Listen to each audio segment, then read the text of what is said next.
Alright guys, what's up? It's time for Unit 3, Lesson 8A and B, the CFA Retake.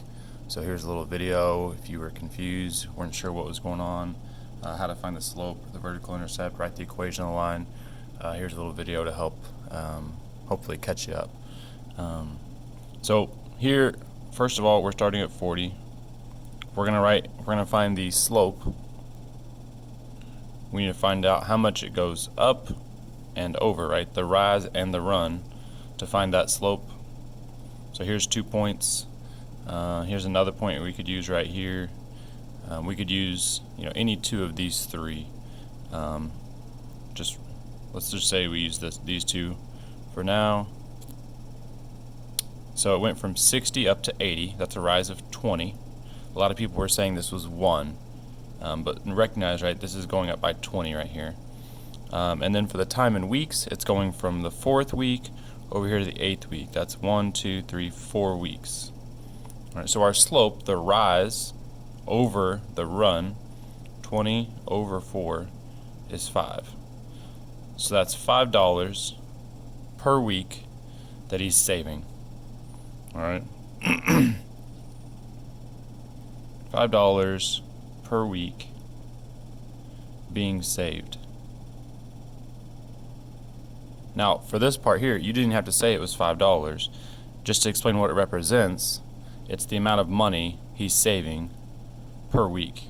Alright, that's the big part here on the slope, is understanding what's here, what's here. So you could just say the savings per week, and that would have been fine for number 1. Alright, you didn't actually have to have the $5 for this part. The next one then, the vertical intercept and what it represents.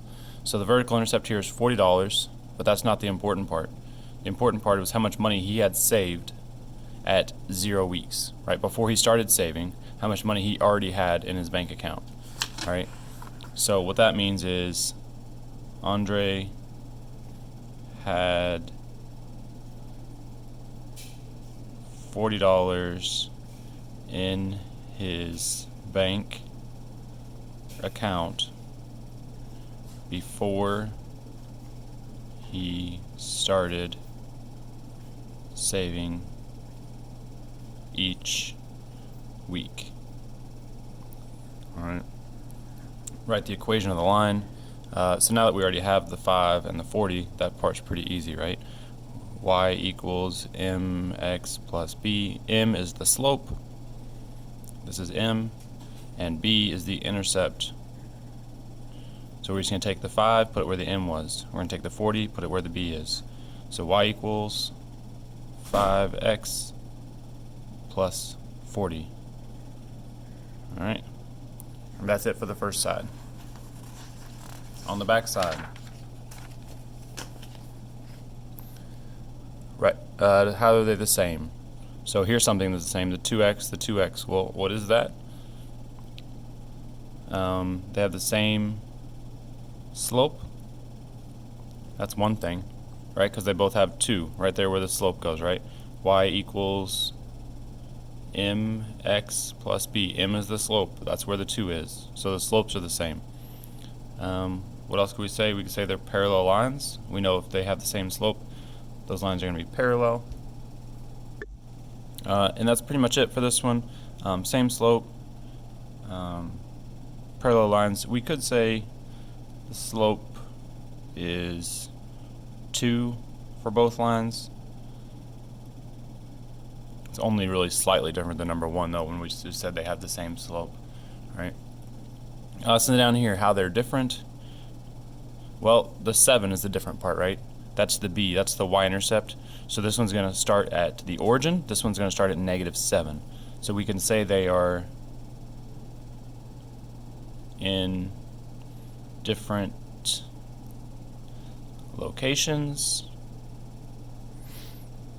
We can say one is a translation of each other, right? We know these lines are parallel, but they're in different spots.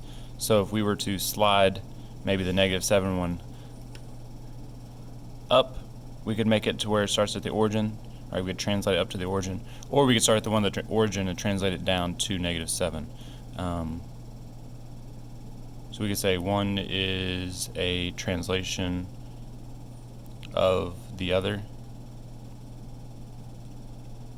Alright, another way we could say they're different is because they cross the y-axis at different points. Alright, yeah, one crosses at 0, one crosses at -7. Fourth and final thing, we could say they don't go through any of the same points. Right, we know since they're parallel, they won't have any points in common.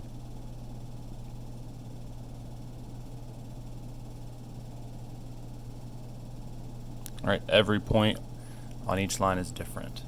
Right, so that's the Unit 3, Lesson 8 CFA review. So hopefully that'll help you do well on your retake. If you have questions, I can explain it to you again, but essentially it's just going to be what's on this video. So maybe go back through the video and then come up and ask me if you still have questions. But hopefully that helps. Hopefully you can get proficient and distinguished now on your retake. Thanks.